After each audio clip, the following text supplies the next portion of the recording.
ॐ सहनाववतु सहनौ भुनक्तु सह वीर्यं करवावहै तेजस्विनावतीतमस्तु मा विद्विषावहै। ॐ शान्ति शान्ति शान्तिः। ॐ पूर्णमदः पूर्णमिदं पूर्णात् पूर्णमुदच्यते पूर्णस्य पूर्णमादाय पूर्णमेवावशिष्यते। ॐ शान्ति शान्ति शान्तिः। श्रुतिस्मृतिपुराणानाम् आलयं करुणालयं नमामि भगवत्पादं शङ्करं लोकशङ्करं शङ्करं शङ्कराचार्यं केशवं बादरायणं सूत्रभाष्यकृतौ वन्दे भगवन्तौ पुनः पुनः। ईश्वरो गुरुरात्मेति मूर्तिभेदविभागिने व्योमवद्व्याप्तदेहाय दक्षिणामूर्तये नमः। ॐ वार्ताय प्रतिबोधितां भगवता नारायणेन स्वयं व्यासेन ग्रथितां पुराणमुनिना मध्ये महाभारतम् अद्वैतामृतवर्षिणीं भगवतीम् अष्टादशाध्यायिनीम् अम्ब त्वामनुसन्दधामि भगवद्गीते भगवद्वेषिणीम्। यं ब्रह्मा वरुणेन्द्ररुद्रमरुतः स्तुन्वन्ति दिव्यैस्तवैः वेदैः साङ्गपदक्रमोपनिषदैः गायन्ति यं सामगाः। ध्यानावस्थिततद्गतेन मनसा पश्यन्ति यं योगिनः यस्यान्तं न विदुःसुरासुरगणाः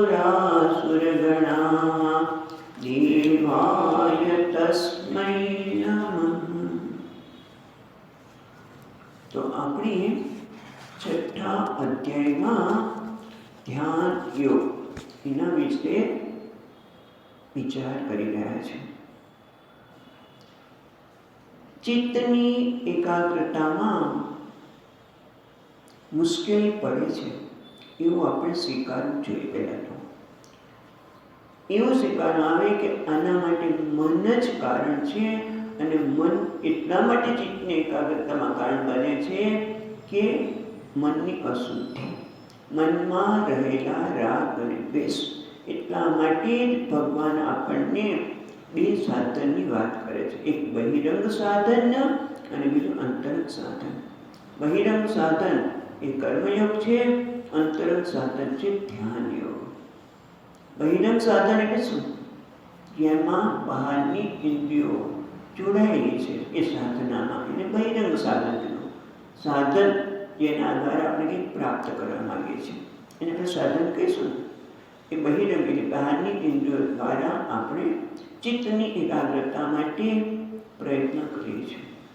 અને બીજું છે અંતરંગ સાધન, અંતઃકરણ અંદરનું સાધન, એ પણ આપણને ઉપયોગી છે। અને એટલા માટે ભગવાન ધ્યાન યોગના અધ્યાયમાં પ્રારંભમાં જ આપણને બહિરંગ સાધન કર્મયોગ ઉપર બહુ જ ભાર આપે છે। અનાશ્રિત કર્મફલમ કાર્યમ કર્મ કરોતિ। પહેલા શ્લોકમાં ભગવાન કહે છે કે અનાશ્રિત કર્મફળમાં આશ્રય રાખ્યા વગર, એટલે કે કર્મફળ દ્વારા હું મારી જાતને મૂલવું નહીં। કારણ કે કર્મફળ જે મળે એની દ્વારા મારી જાતને સામાન્ય મૂલવતા હોય છે। મારી જાતની ગણતરી, હું કેવો છું, હું સફળ છું કે નિષ્ફળ છું, તો કે કર્મફળ કેવું મળ્યું? મેં ધાર્યું કર્મફળ મળ્યું તો હું સફળ છું, અને ધાર્યું ન મળ્યું તો નિષ્ફળ છું. અને ક્યારેક કર્મફળ વધારે સારું મળે ધાર્યા કરતાં તો શું થાય? મને ગર્વ આવે. અને જો કર્મફળ ધાર્યું ન મળે તો નિષ્ફળતા માનવું અને નિરાશામાં ગરકર થઈ જવું. એટલા માટે પહેલાં જ કહે છે કે તું કર્મફળ પર આશ્રય ન રાખીશ. એનું બીજું કારણ પણ છે. ભગવદ્ ગીતાના બીજા અધ્યાયમાં જ ભગવાને કીધું ને, કર્મણ્ય તવ અધિકાર કર્મણ્ય વાધિકાર અસ્તિ માં ફલેષુ કદાચન. એટલે કર્મમાં તારો અધિકાર છે, કર્મફળમાં તારો અધિકાર નથી. કેમ? એ કર્મફળને હું આપું છું, અને હું એટલા માટે આપું છું કે હું બધું જ પૂર્વજન્મના કે આ જન્મના બધા કર્મની મને ખબર છે. એ બધાને ખ્યાલમાં રાખીને આ કર્મફળ મળે છે. અત્યારે કોઈ કર્મ કરું છું એના આધારે કર્મફળ નથી મળતું. બીજા બધા જ પરિબળોને ખ્યાલમાં રાખીને ભગવાન આપણને કર્મફળ આપે છે. એટલે એમાં જ્યાં મારું કોઈ કહેવાય ને નિયંત્રણ જ નથી, જેમાં હું નક્કી કરી શકું નહીં, તો એના માટે મારે એનો આશ્રય લેવો જોઈએ નહીં. પણ કોનો? કર્મની એવો અધિકાર હતો, કર્મનો આશ્રય લે. અને અહીંયા પણ ભગવાન કાર્યમ કર્મ કરોતી તારા ભાગ્યે જે કંઈ કર્મ આવે છે, જે કંઈ તારું કર્તવ્ય કર્મ હોય, જ્યાં તું હોય તારા ભાગે જે કંઈ કર્તવ્ય હોય, એટલે કે મારે આ સંજોગોમાં આ કાર્ય કરવું જોઈએ, એને કે કર્તવ્ય કર્મ રાઈટ. અને એ કર્મ કેવી રીતે કરવાનું? કર્મની અધિકાર, એટલે કર્મમાં મારો અધિકાર છે. હું એ કર્મ કેવી રીતે કરું એ મારે નક્કી કરી શકાય. હું કર્મમાંથી આનંદ મેળવું. કારણ કે દરેક વ્યક્તિને સેલ્ફ એસ્ટીમ, આત્મસ્વીકાર, આત્મસંતોષની જરૂર છે. તો ભગવાન કહે છે કે આત્મસંતોષ, આત્મસ્વીકાર તું કર્મમાંથી મેળવ. કારણ કે તારા હાથમાં છે. કર્મ કેવી રીતે કરવું એ મારા હાથમાં છે ને. હું કર્મ સારામાં સારી રીતે કરું, એ કર્મ મારું બોલવું જોઈએ કે વાહ આ વ્યક્તિએ કર્મ કર્યું છે. કર્મથી મને સંતોષ જન્મે, કર્મ કરતાં મને આનંદ થાય, મારા હાથમાં છે. હું એવી રીતે કર્મ કરું કે મને આનંદ થાય કે વાહ મારે જે કર્મ કરવાનું છે મેં બરોબર કર્યું છે. કર્મથી મને આનંદ થાય, મને સંતોષ જન્મે, તો એ મારા હાથમાં છે. એટલા માટે કહે છે કે તું જે તારા હાથમાં છે એને તું પકડને. જે કર્મફળ તારા હાથમાં જ નથી તો એને શા માટે પકડે છે? અને એટલા માટે ભગવાન એની પ્રશંસા કરતા કહે છે કે જે આ પ્રકારે કર્મ કરે છે, આ જે બહિરંગ સાધન આ પ્રકારે કર્મ કરે છે એ સંન્યાસી છે અને યોગી છે. અને જે સંન્યાસી છે એ અને યોગીમાં કોઈ ભેદ જોતા નથી. કારણ કે સંન્યાસી તો જે નિરગ્નિ છે ને જે અક્રિય છે એને જ ખરા આત્મા સંન્યાસી કહેવામાં આવે છે. પણ છતાં જે કર્મયોગી છે અને યોગમ છે ને, યમ સંન્યાસમિતિ પ્રાહુ યોગમ તમ વિદ્ધિ પાંડવ. જેને સંન્યાસ કહેવામાં આવે છે એને જ યોગ. એટલે યોગ એટલે કર્મયોગ બંને સમાન છે. કેમ? કેમ કે ઓલી વ્યક્તિ તો નિરગ્નિ છે અને અક્રિય છે, પણ આ વ્યક્તિ જે કર્મયોગી છે એને પણ ત્યાગ કર્યો છે. એટલે તો અગ્નિનો કાર્ય, અગ્નિ અને કર્મ બંને ત્યાગ કર્યો છે, થયો છે સંન્યાસી દ્વારા. પણ આ વ્યક્તિ એ ત્યાગ કર્યો છે જેનો કર્મફળનો આશ્રય નથી તો, એટલે કે રાગ અને દ્વેષનો ત્યાગ કર્યો છે. સૂક્ષ્મમાં સૂક્ષ્મ અપેક્ષાનો ત્યાગ કર્યો છે. કારણ કે આટલું બોલીએ છીએ એટલું સરળ નથી.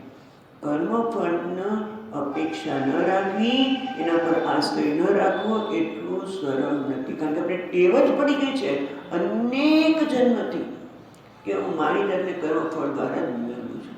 અને ગમે તે કર્મ કરું ત્યારે સૂક્ષ્મ રીતે મારા મનમાં આ વિચાર ઊભે થાય જ, મને આના દ્વારા શું મળશે? હું આ કરું છું મને કંઈક આપશે, મને પેલું મળશે. તો જોજો સૂક્ષ્મ એટલે કંઈક મળશે, કંઈક આપશે, કોઈ એ સતત આપશે એટલે વસ્તુ નહીં માન પણ માગીએ છીએ. હું આ કર્મ કરું છું, મને કોઈ માન આપશે, મારે વખાણ કરશે, અથવા તો કોઈ વસ્તુ આપશે. સૂક્ષ્મ રીતે બધું જ મનમાં પડેલું હોય છે અને એને ધીમે ધીમે આમાંથી બહાર નીકળવાનું છે. એક દિવસમાં નથી થવાનું, પણ સમજવાની જરૂર છે કે આ આપણી ચિત્તને એકાગ્ર કરવામાં આપણે મુશ્કેલી છે અને એના માટે આ ભગવાન સાધન આપે છે પહેલાં. અને એટલા માટે ભગવાન વારંવાર કહે છે કે હું કર્મમાંથી આનંદ પ્રાપ્ત કરું, કર્મફળ દ્વારા મારી જાતને ન બોલવું તો પ્રતિક્રિયા થશે નહીં તો સતત પ્રતિક્રિયા થાય. અને એટલા માટે કહે છે આ ક્યાં સુધી કર્મ ભાવ નથી કર્મ કરવાનું, તો કે જ્યાં સુધી આરુક્ષો મુનિ યોગમ, ત્યાં સુધી ધ્યાન યોગમાં આરૂઢ થવાની ઈચ્છા છે ત્યાં સુધી કર્મ સાધન છે. પણ એક વખત આરૂઢ થઈ ગયા એટલે હવે મારા મનમાં પ્રતિક્રિયા ઓછી જન્મે છે. કર્મ કરું, કર્મફળ આવે ત્યારે પ્રતિક્રિયા ઓછામાં ઓછી જન્મે છે. ત્યારે શું છે? શમક કારણ છે. તે પછી કર્મને છોડી દેવાનું. યોગારૂઢસ્ય શમક કારણ ઉચ્યતે, પછી એને કર્મ છોડી દેવાનું. તો આપણે ઘણી વખત પ્રશ્ન થાય, મનમાં વિચાર આવે છે કે જે વ્યક્તિ એમ કહે છે કે કર્મ છોડી દેવાના, એ બધુંમાં બધું કર્મમાં પ્રવૃત્તિ જોવા મળે છે. કેટલાક જગ્યાએ જ્ઞાન યજ્ઞ હોય, પ્રવચનો આપતા હોય, પુસ્તકો કરતા હોય, લખાતા હોય, એ તો સૌથી વધુ કર્મમાં આરૂઢ છે. કેટલા બધા કર્મ કરે છે અને આપણે શું કહે છે? કર્મને છોડી દેવાના. તો શું સાચું?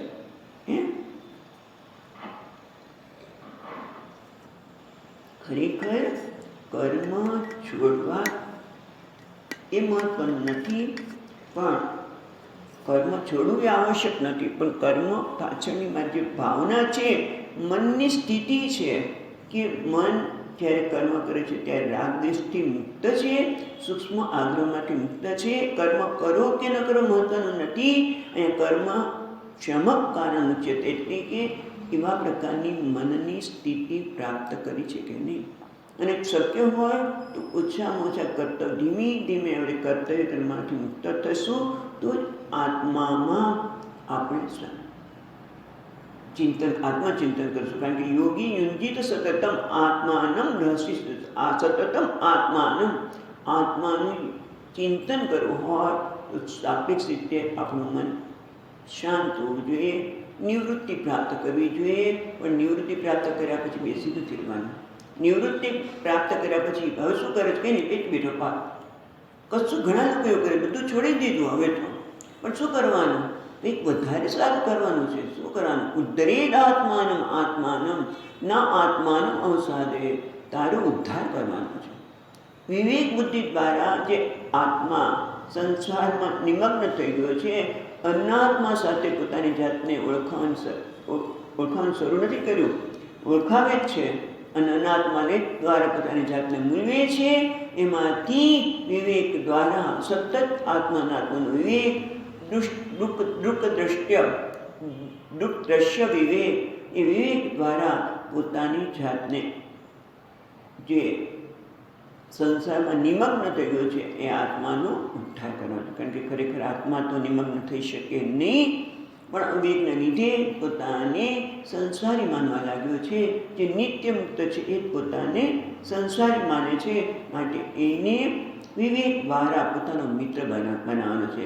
આત્મૈવ આત્મનો બંધુ, આત્મૈવ આત્મનો રિપુઃ. પણ એ માટે કેવી રીતે છે કે જેણે બંધુ ક્યારે બને? વિવેક દ્વારા. બંધુ આત્મનસ્તસ્ય, એનો મિત્ર છે કે જેણે આત્માને જીતી લીધો છે, એટલે કે મનને મિત્ર બનાવ્યું છે, પોતાને અનુકૂળ બનાવ્યું છે, જે કાર્ય કરવું છે એમાં સહાયક બનાવ્યું છે, એને કહેવાય મિત્ર. અને આપણે કરવું હોય ધ્યાન, બેસવું હોય ભગવાનનું ચિંતન કરવા માટે, નામ સ્મરણ કરવા માટે, અને મન આપણે કંઈક બીજે રવાડે ચડાવીએ તો એ શું છે? શત્રુ. એટલે આપણે મનને મિત્ર બનાવવાનું છે, શત્રુને. અને એવું કરવાથી શું થશે એ આપણે 7મા શ્લોકમાં જોઈએ. આમ તો 8મા શ્લોકમાં થોડુંક જોયેલું હતું, પણ આપણે 7મો શ્લોક વાંચી અને આગળ જઈશું. 7મો શ્લોક, 6ઠ્ઠો અધ્યાય, 7મો શ્લોક. ચિત્તાત્મન પ્રશાંતસ્ય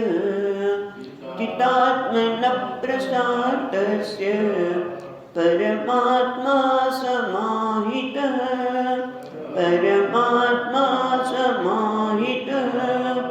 શીતોષ્ણ સુખ દુઃખેષુ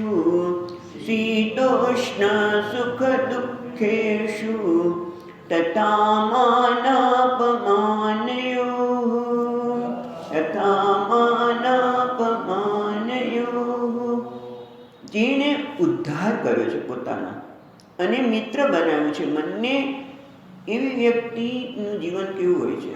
તો કે સામાન્ય રીતે આ જગત છે આપણે સતત આપણે કહે ને બટન, આ માન અપમાન, ઠંડી ગરમી, સુખ દુઃખ, આ બધું જ છે એ જુદા જુદા પ્રકારના બટન છે. તો સુખ દુઃખ તો માન ને અપમાન લીધે જ આવે, ઠંડી ગરમી લીધે પણ દુઃખ થાય સુખ થાય, પણ એ બધા શું છે? બટન. જેમ બટન દબાવીએ પંખો ચાલુ થાય, હાથ અડી ગયો એટલે તરત જ ચાલુ થઈ જાય. તમે મોબાઈલમાં પણ હાથ સમય ઘણી વખત એવું થાય, હું તો બધું જોતી હતી પણ એમ હાથ અડી ગયો અને તમારી સાથે ફોન લાગી ગયો.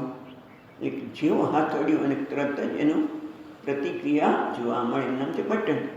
એ રીતે આ જગત પણ આપણી સાથે બટન દબાવ્યા જ કરે છે.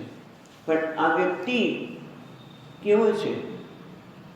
એને આ ઠંડી ગરમી સુખ દુઃખ માન અપમાનમાં એને કોઈ અસર થતી નથી. આ બધા બટન એના પર અસર કરતા નથી, કારણ કે ચિત્તાત્મનઃ, જેણે પોતાના આત્માને જીતી લીધો છે, એટલે કે આવેગોમાંથી પોતાને મુક્ત કર્યો છે. ચિત્તાત્મનઃ, જેણે પોતાના કાર્યકર સંઘાતને જીતી લીધો છે, એટલે કે કોઈ પણ પ્રકારના આવેગથી એનું મન વિક્ષિપ્ત થતું નથી. કારણ કે દુનિયા તો કહે છે ને બધું જ કરવાનું છે, બધા જ બટન દબાવ્યા કરે, પણ એના માટે શું છે? બધું જ સ્થાને છે, એવરીથિંગ ઇઝ ઓર્ડર, બધું જ બરોબર છે. એટલા માટે કારણ કે એને સમજાયું છે કે સામાન્ય આપણે શું કરીએ છીએ? સતત આપણે દુનિયાને કે આપણા મનને સતત મચડીએ, એટલે કે બદલાવવા માગીએ છીએ. સતત આપણે કંઈક ને કંઈક બદલાવવા માગતા હોઈએ છીએ. દુનિયાને બદલાવી, વ્યક્તિને બદલાવી, પરિસ્થિતિને બદલાવી, અને આ રીતે સતત બદલાવા, એટલે બદલાવ એટલે અનુકૂળ કરવું. મનને અનુકૂળ કરવા માટે સતત આપણે કર્મ દ્વારા પ્રયત્ન કરતા હોઈએ છીએ. પણ આ વ્યક્તિ કર્મ દ્વારા કંઈ બદલાવ માગતી નથી, કારણ કે એને જ્ઞાન છે. શું જ્ઞાન છે? કે આ જેવું છે એવું બધું બરોબર છે. કારણ કે મનને પણ સમજે છે કે મન આવું જ છે, માટે મન આવું છે માટે એનું સ્વીકાર, જેવું છે એવરીથિંગ ઇઝ ઇન ઓર્ડર, એટલે કે જેવું છે એવું બધું બરાબર છે. આ જગત પણ બરોબર છે અને આ મન મારું એ પણ બરોબર છે, એટલે પછી એને કંઈ અસર થાય નહીં. એટલા માટે જેમ કે ચિત્તાત્મનો, એ પોતાના મનને સમજ્યો છે અને જ્ઞાનથી સમજ્યો છે કે કર્મની હવે કર્મથી સતત પરિવર્તન લાવવા માટે અને અનુકૂળ કરવાની એની ચિંતન. થોડાક વખત આપણે અનુકૂળ કર્યું તો કરો, પણ સમજવાની જરૂર છે કે તમે કોઈ વસ્તુને અનુકૂળ કરી શકો જ નહીં. થોડીક વાર લાગે પાછું બદલાઈ જવાનું છે. કોઈ વ્યક્તિને આપણે બદલાવી શકીએ પણ નહીં, પરિસ્થિતિ પણ આપણે બદલાવી શકીએ નહીં. એ પણ આપણા કર્મના પરિણામે, કર્મફળના પ્રારબ્ધના પરિણામે જ પ્રાપ્ત થઈ છે. માટે પ્રશાંતસ્ય, એ કેવો છે? પ્રસન્ન છે. અને એટલા માટે જ આપણે જોયું હતું એમ પરમાત્મા સમાહિત. પરમાત્મા સમાહિત એટલે સાક્ષાત આત્મભાવેન વર્તતે, પરમાત્મા એનો આત્મા બની જાય છે. એટલે હું પૂર્ણ છું, હું બ્રહ્મ છું, એ દરેક સતત સાવધાનથી એને દરેક વખતે આ જણાતું હોવાના લીધે જ એ આ બધા વિક્ષિપ કરનારી પરિસ્થિતિમાં એ વિક્ષિપ્ત થતો નથી. એ બતાવ પછી પાછો આગળ કહે છે. આપણે આ વિસ્તારથી આપણે જોઈ ચૂક્યા છીએ 7મો શ્લોક ગઈ વખતે. 8મા શ્લોકને આગળ વિચારીશું. જ્ઞાન વિજ્ઞાન તૃપ્તાત્મા, જ્ઞાન વિજ્ઞાન તૃપ્તાત્મા, કૂટસ્થો વિજિતેન્દ્રિયઃ, કૂટસ્થો વિજિતેન્દ્રિયઃ, યુક્ત ઇત્યુચ્યતે યોગી, યુક્ત ઇત્યુચ્યતે યોગી, સમલોષ્ટાશ્મકાંચન, સમલોષ્ટાશ્મકાંચન. ધ્યાનમાં આરૂઢ થવું હોય તો આ પ્રકારની સ્થિતિ હોવી જોઈએ, અથવા તો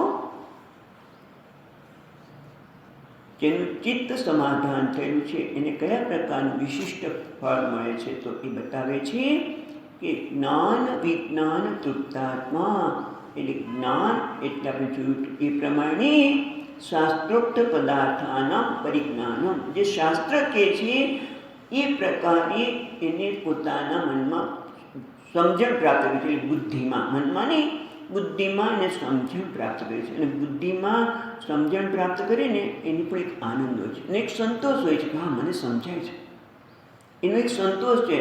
અને જ્ઞાન વિજ્ઞાન એટલે જે શાસ્ત્ર દ્વારા કહેવામાં આવ્યું છે તથૈવ સ્વ અનુભવ કર્ણમ, એ પોતાનો અનુભવ બની ગયો છે. ખાલી ફક્ત બુદ્ધિમાં જ્ઞાન રહ્યું નથી, પણ મન પણ એ પ્રકારે એનો સ્વીકાર કરે છે. એટલે બુદ્ધિમાં સમજણ પડી જાય છે કે હું પૂર્ણ છું, પણ મનને તો સતત એમ કહે છે કે હું અપૂર્ણ છું, હું આમ મેળવી લઈશ તો મને આ મળશે, હું આમ મેળવીશ તો મને સુખ મળશે, આમ કરીશ તો મને શાંતિ મળશે. એટલે આપણે સતત કંઈક ને કંઈક બદલાવ માગીએ છીએ. પણ આ કેવી વ્યક્તિ છે?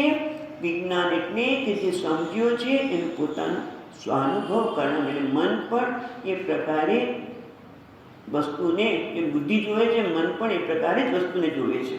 એને કહીશું સ્વાનુભવ કરે. એના લીધે શું થાય છે? તાભ્યામ જ્ઞાન વિજ્ઞાનાભ્યામ તૃપ્ત. તૃપ્ત એટલે સંજાત અલમ પ્રત્યય. અલમ, અલમ માટે બે શબ્દ છે, તમને ખ્યાલ હશે. અલમ ન વિદ્યતે ઇતિ અનલહ. અલમ સંજાત અલમ. અલમ, અલમ માટે અગ્નિને પણ અલમ કહેવામાં આવે છે. ત્યાં શું કહે છે? અલમ ન વિદ્યતે તે અલનમ, એટલે કે જેને બસ પૂરતું નથી, અગ્નિમાં જેટલું હોમો ને તો એને પૂરતું નથી, એને પણ અલમ કહેવામાં આવે. પણ અહીંયા શું કહે છે? સંજાત અલમ પ્રત્યય, એટલે કે જે કંઈ છે તૃપ્ત. તૃપ્ત શબ્દ વાપર્યો છે. તૃપ્ત એટલે જેને હવે બસ બધું બરોબર છે, આ એક સંતોષ આવી ગયો છે કે જે મળ્યું છે બધું જ્ઞાન વિજ્ઞાનના લીધે એનામાં એક સંતોષ, આત્મસંતોષનો પ્રત્યે જન્મ્યો છે. એટલે કે છે જ્ઞાન વિજ્ઞાન તૃપ્તાત્મા, જેને અલમ, બસ હવે આથી વિશેષ મારી કોઈ આવશ્યકતા નથી. અને એના પરિણામે કહ્યું છે કુટસ્થ. એ પણ આપણે જોયું હતું. કુટસ્થ એટલે અકંપ્ય, જે કંપિત થતો નથી, જે વિચલિત થતો નથી.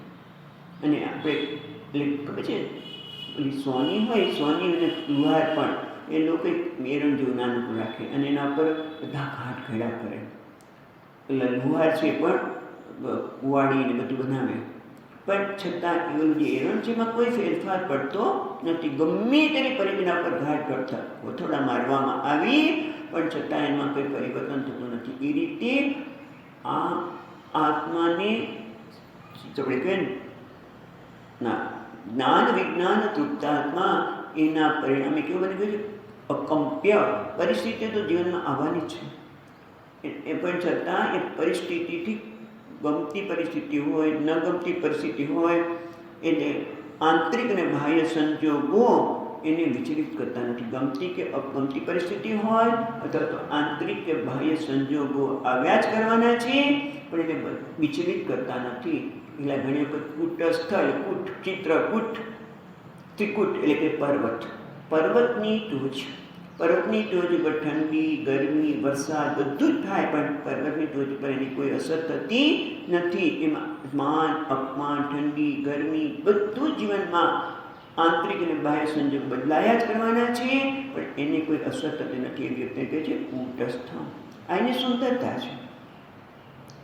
આ એની ખરેખર આને સુંદરતા કહેવાય.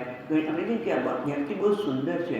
સુંદર એટલે બાહ્ય સુંદરતા, એના વાળ સરસ છે કે મોઢું દેખાવામાં સરસ કે એ નહીં, પણ કોને સુંદર કહેવાય? કે એનું બળ, એની નમ્રતા, દયાનો ગુણ, આ બધા જે ગુણો છે અંદર, એને સુંદરતા કહેવાય.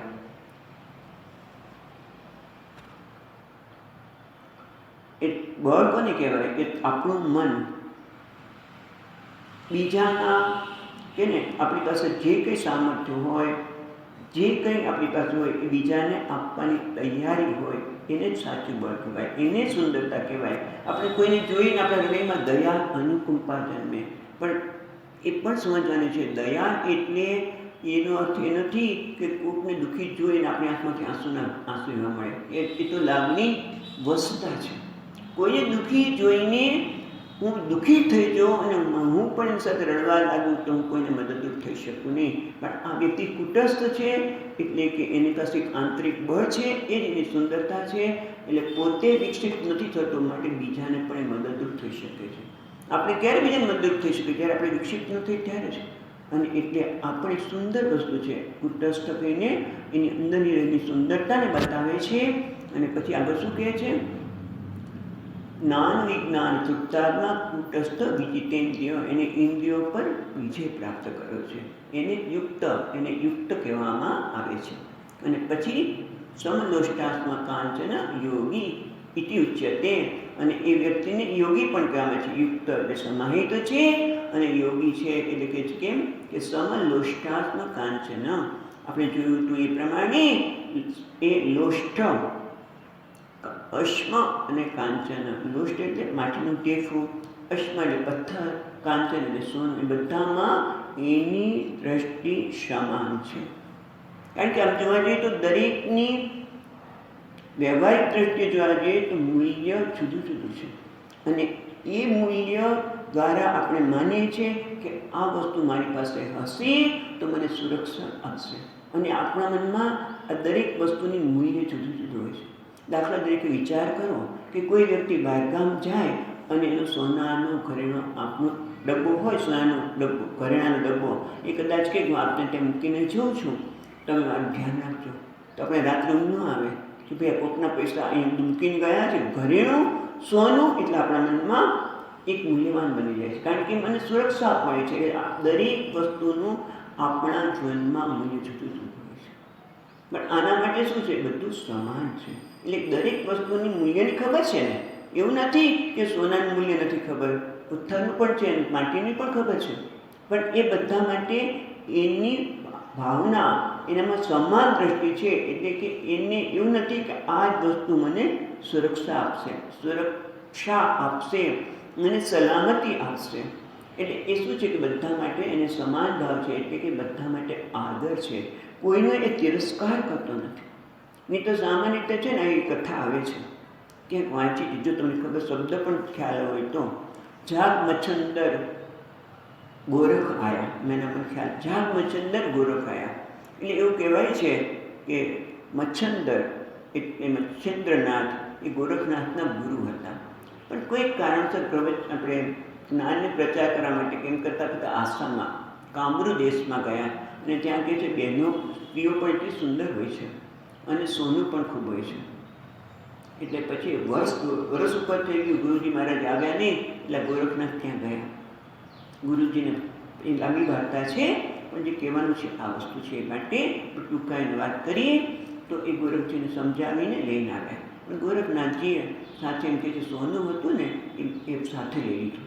એક પોટલી બાંધી અને પોતાની જોડીમાં મૂકી દીધું. પણ અને પછી શું થાય કે પછી સતત ચિંતા રહે કે કંઈ ભય તો નથી ને. એટલે વારંવાર પૂછે કે ભય તો નથી ને. ના ના, કોઈ આપણે ચાલીને જઈએ છીએ રસ્તામાં, કોઈ ભય નથી ને એમ પૂછ્યા કરે.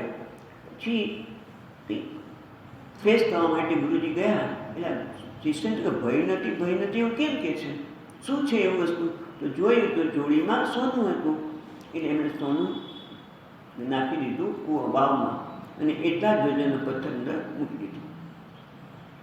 પછી આગળ ચાલ્યા. એટલે કે ભય તો નથી ને. તો કે ભય હતો તમે કૂવામાં નાખી દીધો. કૂવામાં નાખી દીધો એવું કીધું. એટલે એમને જરા વિચાર આવ્યો કે શું છે. એટલે મેં જોડી ખોલી તો પથ્થર નીકળ્યો. ખરી રીતે સોનું નાખી દીધું.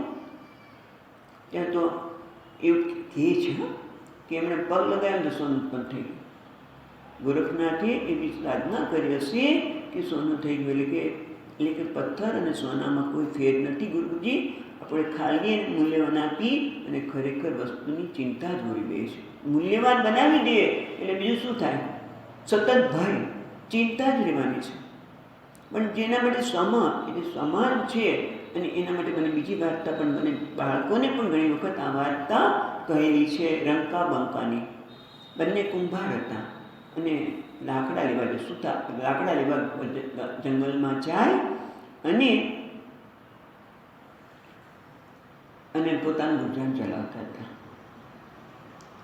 માંથી જે મહત્વની વાત છે એટલી જ વાત કરું કે એક વખત નારદજી એવું કીધું ભગવાનને કે તમારું આટલું ભગવાન તમારા ભક્તો છે કેટલું બધું તમારું નામ લે છે અને રોજ લાકડા વીણવા જવા પડે છે તો એની કંઈ મદદ તો કરો. એટલે એ તો ચાલતા જોવું હોય તો હું મદદ કરવા તૈયાર છું, પણ કેટલી મદદ એ લેવા તૈયાર છે તું જો તો ખરો.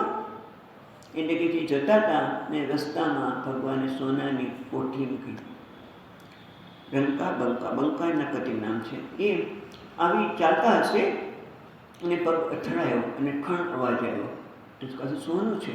ઓહો! એટલે એમને ઢાંકી દીધું, એના પર માટી નાખી. દૂરથી એની પત્નીએ જોયું કે મારા પતિ ક્યાંક માટી નાખી રહ્યા છે. એટલે નજીકથી આવ્યા અને પૂછ્યું કે તમે શું કરતા? તો કે ના ના કંઈ નહીં, કંઈ નહીં. પછી કંઈક કહો તો ખરા, કારણ કે તમે છુપાવો છો. પછી એને વાત કરી કે આવી રીતે સોનાની ટોપી પોટલી હતી, મેં એના પર માટી નાખી. તો કે ઓહો, તમારા માટે સોનું મૂલ્યવાન છે? જે વસ્તુ આપણી નથી એ મને મૂલ્યવાન જ ન કહેવાય. એટલે સમલોષ્ટાસ્મ કાંચન, એનામાં વસ્તુની કિંમત છે, પણ કોઈ વસ્તુ મૂલ્યવાન છે, વધારે આદરણીય છે અને બીજી તિરસ્કારવાળી છે એવું એનામાં નથી. એને જ કહેવાય કે યોગી, કે જેનું મન શાંતો જ શાંત રહી શકે. મન જો મૂલ્યવાન બની જાય કોઈ વસ્તુ તો મારું મન અશાંત થઈ જાય, એકાગ્ર થઈ શકે નહીં. અને એટલા માટે યોગી સમલોષ્ટાસ્મ કાંચન ઇતિ ઉચ્યતે, જેની બુદ્ધિ આ ત્રણેય વસ્તુ માટે, એટલે આ તો ત્રણ નામ આપ્યા પણ આવી કોઈ પણ વસ્તુ છે એના માટે એનું સમાન બુદ્ધિ છે, માટે એ કેવી છે? યોગી. હવે આગળ કહે છે હજી પણ કે આ વ્યક્તિ કેવી છે અને એને યોગારૂઢ સ્થિતિ ઉચ્યતે. અહીંયા કહે છે યહ ઈદૃશ યુક્ત સમાહિત ઇતિ ઉચ્યતે કથ્યતે સહયોગી. અને આવી વ્યક્તિને યોગારૂઢ એવું કહેવામાં આવે છે. અહીંયા ભગવાન ભાષ્યકાર કહે છે એટલે કહીએ છીએ. હવે વળી આ વ્યક્તિ કેવી છે એના માટે, કારણ કે વ્યવહાર તો કરે જ છે અને વ્યવહારના ઘણા બધા લોકો જુદા જુદા પ્રકારના આવે ત્યારે એની કેવી સ્થિતિ છે, અથવા તો કોને ઉત્તમ યોગી કહેવાય એ પણ અહીંયા ભગવાન 9મા શ્લોકમાં કહે છે. 9મો શ્લોક. સુરુન મિત્રાર્યુદાસીન, સુરુન મિત્રાર્યુદાસીન, મધ્યસ્થદ્વેષ્ય બંધુષુ, મધ્યસ્થદ્વેષ્ય બંધુષુ, સાધુસ્વપી ચ પાપેષુ, સાધુસ્વપી ચ પાપેષુ, સમબુદ્ધિર્વિશિષ્યતે, સમબુદ્ધિર્વિશિષ્યતે. ભગવાન કહે છે સુરુન, મિત્ર, ઉદાસી, મધ્યસ્થ, દેશ્ય, બંધુ, સાધુ, શુ, અપી, વળી, ચ એટલે બધી જે કંઈ ચ પછી નોર્થ આપણે જોઈએ હમણાં, પણ સાધુ અને પાપેશુ એટલે સાધુ એટલે પુણ્યશાળી અને પાપે ચ એટલે કે જે કોઈ આ સિવાયના રહી ગયો બધા, સમબુદ્ધિ વિશિષ્યતે એ બધામાં સમબુદ્ધિ અને સમભાવ રાખે છે એવા વિશિષ્યતે એટલે એવો યોગી વિશિષ્યતે એ વિશિષ્ટ છે, એ ઉત્તમ છે, એ જ ખરેખર શ્રેષ્ઠ છે. એટલે ઉત્તમ યોગી કોને કહેવાય?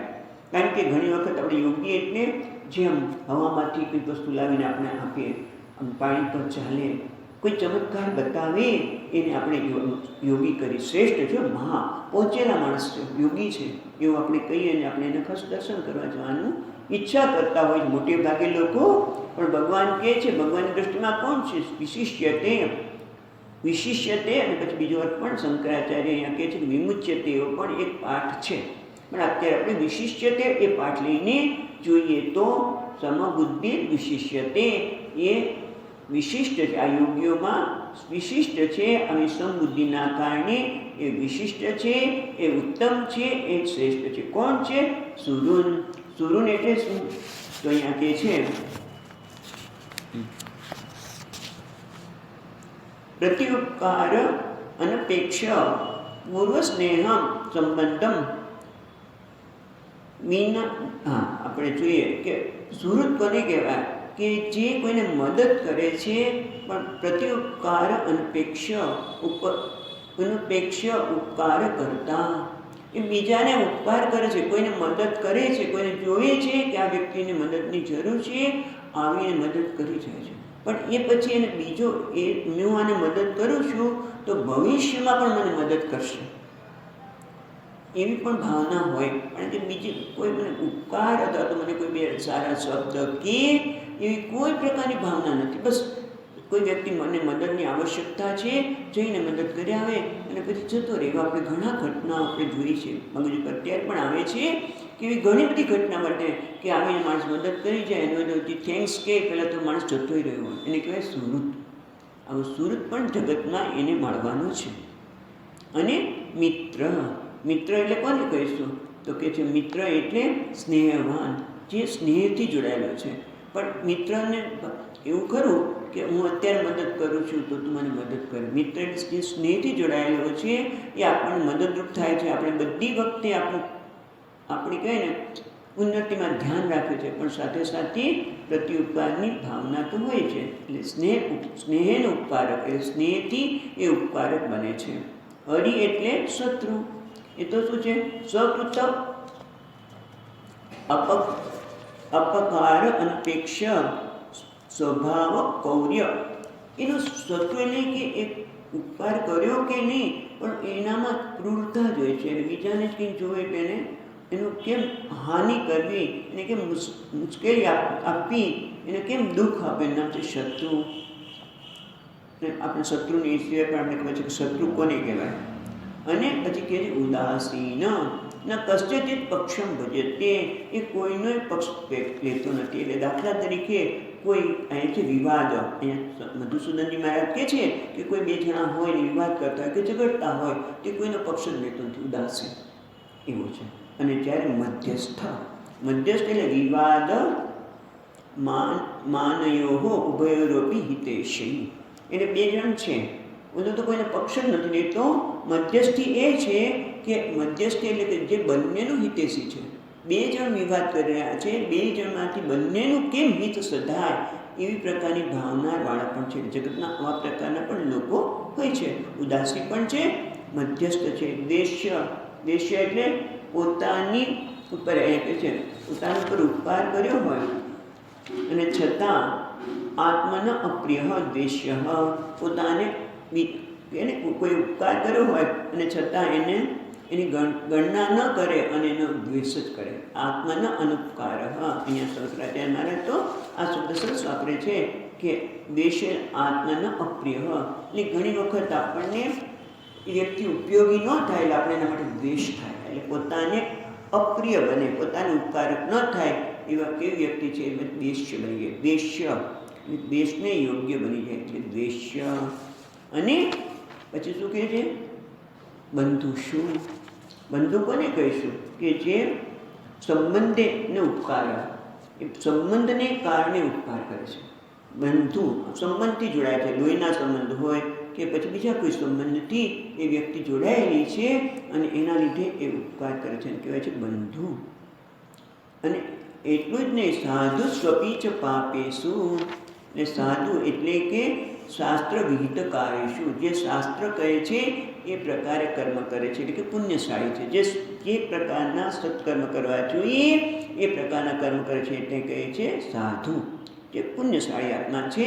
પાપેશું એટલે અહીંયા કહે છે શાસ્ત્ર પ્રતિકાર, જે શાસ્ત્ર કોઈ છે એનાથી પ્રતિષિદ્ધ કરે છે અથવા તો બીજાને દુઃખ પહોંચાડે છે, એ પ્રકારના કર્મ કરે છે અને પાપી કહીએ છીએ આપણે, પાપ. અને ચકારે શું? ચ એટલે શું? બીજા કોઈ બાકી રહી ગયા હોય બધાને તમે આવરી લેજો. એ બધા માટે કેવી છે? સમબુદ્ધિ. એટલે એ સરસ કહે છે કહ કિમ. કહ એટલે આપણે કોઈ આટલા બધા છે આ બધી વ્યક્તિની વાત કરી, એટલે કોઈ પણ વ્યક્તિને આપણે મળીએ ત્યારે કહ આ કોણ છે ભાઈ, આ કોણ છે? તરત આપણે કોઈને મળીએ ત્યારે પહેલાં મનમાં શું વિચારે? કહ આ કોણ છે? કિમ કર્મ, એનું કયા પ્રકારનું કર્મ છે? પછી આપણે એની સાથે વ્યવહાર કરીએ. ખ્યાલ આવ્યો કે આપણે કોઈની સાથે વ્યવહાર કરીએ એટલે પહેલાં પ્રશ્ન થાય કે કહ આ કોણ છે, એનું કયા પ્રકારનું કર્મ છે, પછી એની સાથે વ્યવહાર થાય. પણ આ કેવું છે? કહ કે કિમ, એવું કોઈ પણ એટલે કહ કિમ કહ કીદૃશ કર્મ ઇતિ અવ્યાપૃત બુદ્ધિ સર્વત્ર રાગદ્વેષ શૂન્ય. સમબુદ્ધિ વિશિષ્યતે એટલે કે એના મનમાં આ પ્રકારનો પ્રશ્ન ઉઠતો નથી. જ્યારે આવા લોકોની સામે મળે ત્યારે આ કોણ છે, એ કીદૃશ્ય કર્મ, એનો કયા પ્રકારનું કર્મ છે, એ પ્રકારની અવ્યાપૃત બુદ્ધિ, એમાં એ પ્રકારની બુદ્ધિમાં આવા પ્રશ્નો ઉઠતા જ નથી. કેમ? કારણ કે સર્વત્ર રાગ દ્વેષ શૂન્ય, કારણ કે બધામાં એ રાગ કે દ્વેષ ધરાવતો નથી. એટલે કે રાગ દ્વેષ શૂન્ય, એટલે કે એ જાણે છે કે આ બધા જ જે ગુણ છે, કે સુરત હોય, મિત્ર હોય, હરિ હોય કે જે કંઈ હોય, એ બધા જે કંઈ આપણે ગુણ જોવા મળે છે, આવી વ્યક્તિ જોવા મળે છે, બધું ખરેખર ક્યાં છે? ઉપાધિના સ્તરે છે. આ જે કંઈ જોવા મળે છે ક્યાં છે? ઉપાધિના સ્તરે છે. એ વેશના સ્તરે છે. પણ વેશ પહેરનાર કોણ છે? વેશને ધારણ કરનાર તો પરમાત્મા છે, આત્મા છે, અને બધામાં સમાન જ છે. અસ્થિભાતિ રૂપે ક્યાંય ફેરફાર નથી. આ બધા વેશના ધર્મો છે. માટે સમબુદ્ધિ, એના બધામાં એની બુદ્ધિ સમાન એટલે છે કે જાણે છે કે આ બધું જ વેશના સ્તરે છે, અને વેશ એ સત્ય નથી. વેશને ધારણ કરનાર સત્ય છે. જે અસત ભાવન વિદ્યતે, સત અભાવન વિદ્યતે. અસત કહ્યું છે ના અસતો વિદ્યતે ભાવ, ન ભાવો વિદ્યતે સત. અસત ભાવન વિદ્યતે, અસત છે જે મિથ્યા છે, ખરેખર એ સત્ય નથી. અને જે સત છે એ હંમેશા રહેવાનું છે. પરમાત્મા વેશને ધારણ કરનાર એ સત્ય છે. જે વેશ છે એ સત્ય નથી. માટે કોઈના માટે અનાદર કે તિરસ્કાર નથી, પણ સમબુદ્ધિ બધા માટે આદર, પ્રેમ છે. બધા માટે બધાને ઉપકાર કરવાની, બધાનું હિત કરવાની ભાવના છે. પણ આવી છે અંદર આમાં સમબુદ્ધિ વિશિષ્યતે, એટલે રાગ દ્વેષ શૂન્ય છે. એટલે શું? કે એ બધાની સાથેનો સંબંધ કેવો છે? પ્રેમનો સંબંધ છે, આદરનો સંબંધ છે. કારણ કે આદર અને પ્રેમ કોને કરે છે? અંદર વેશ પહેરનારને કરે છે. માટે અને એટલા માટે ભગવાન કહે છે વિશિષ્યતે. એ કોણ છે? બધા કરતાં સર્વત ઉત્કૃષ્ટો ભવતી, એ બધા કરતાં ઉત્કૃષ્ટ છે. અને વિમુચ્યતે એવો પણ પાઠ શબ્દ છે. વિમુચ્યતે એટલે કે જે મુક્ત થઈ જાય છે. એટલે યોગારૂઢાનામ સર્વેષામ ઉત્તમ ઇત્યર્થ. એટલે આ વ્યક્તિ સર્વેષામ બધામાં સૌથી ઉત્તમ છે. એટલા માટે તું પણ એ યોગારૂઢ બન. આ બધાની પાછળ આપણે જોયું હતું કે આ બધા જ ગુણો વ્યક્તિમાં શ્રેષ્ઠ છે. કારણ કે જો 3 પ્રકારનું માણસનું વ્યક્તિત્વ હોય છે. વ્યક્તિત્વ 3 પ્રકારનું હોય છે. એક તો આવેગાત્મક, કોઈ પણ વસ્તુ જો એના આવેગથી જ, એની પ્રતિક્રિયાથી જ માણસ વ્યવહાર કરતો હોય. બીજું વિવેકપૂર્વક કરે છે, જે મુમુક્ષુ છે, જેને યોગારૂઢ બનવું છે. અને ત્રીજો છે જેને આ બધા જ કહેવાય ને સમબુદ્ધિ વિશેષ્ય, તે સહજ છે. એને કંઈ પ્રયત્ન કરવો પડતો નથી. બધા માટે આદર અને પ્રેમ એના માટે સહજ છે. એવી વ્યક્તિ છે, ઉત્તમ છે. યોગારૂઢમાં ઉત્તમ છે. સર્વત ઉત્કૃષ્ટો ભવતી. એટલે તું પણ અર્જુન આવો બન. એટલે આપણને આ બધી વાત કરીને આપણને આવા બનવાની ભગવાન પ્રેરણા આપે છે. હવે આટલું કર્યા પછી કહે છે જો આવું થવું હોય, અતઃ એવો ઉત્તમ ફળ પ્રાપ્તિ, આ ઉત્તમ ફળની પ્રાપ્તિ માટે યોગ્ય શું કરવું પડે? ધ્યાન કરવું પડે. કારણ કે જે પ્રકારના ખોટી ટેવ પડી ગઈ છે એમાંથી બહાર નીકળવા માટે એને આત્માનું ધ્યાન કરવું જોઈએ. તો આત્માનું ધ્યાન કરવા માટે શું કરવું જોઈએ એ આપણે 10મા શ્લોકમાં કહેશે, જે આપણે આવતીકાલે જોઈશું. ઓમ પૂર્ણમદઃ પૂર્ણમિદં પૂર્ણાત પૂર્ણમુદચ્યતે પૂર્ણસ્ય પૂર્ણમાદાય પૂર્ણમેવાવશિષ્યતે. ઓમ શાંતિ શાંતિ શાંતિ. શંકરં શંકરાચાર્યં કેશવં બાદરાયણં સૂત્રભાષ્યકૃતૌ વંદે ભગવन्तौ પુનઃ પુનઃ.